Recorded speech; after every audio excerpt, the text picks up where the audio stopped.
பவானி பத்ரகாளியம்மன் கோவில் பொங்கல் விழா. பவானி தேவபுரம் பகுதியில் பத்ரகாளியம்மன் கோவில் அமைந்துள்ளது. இந்த கோவிலில் ஆண்டுதோறும் பங்குனி மாதம் பொங்கல் விழா நடைபெறுவது வழக்கம்.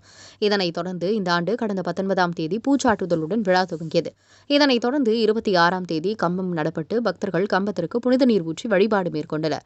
முக்கிய நிகழ்வாக புதன்கிழமையன்று அப்பகுதியைச் சேர்ந்த பக்தர்கள் பலரும் பவானி கூடுதுறையிலிருந்து புனித நீர் தீர்த்தக்குடம் எடுத்து வந்து அழகு குத்தி பூக்கரகம் எடுத்து அம்மனின் மூலவருக்கு புனித நீர் ஊற்றியும் பால் ஊற்றியும் வழிபட்டனர். இதனைத் தொடர்ந்து மூலவர் பத்ரகாளியம்மனுக்கு சிறப்பு அலங்காரம் செய்யப்பட்டு மகா தீபாராதனை நடைபெற்றது.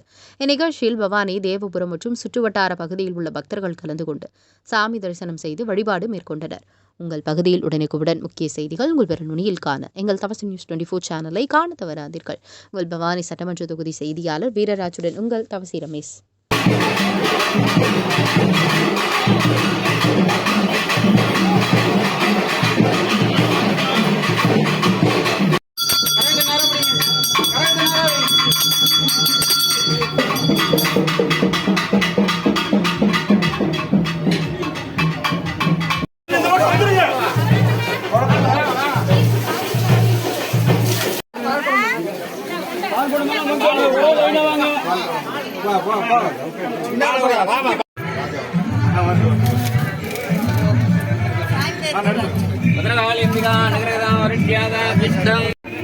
விளக்கு நேரம் வைங்கண்ணா, விளக்கு நேரம் வைங்க.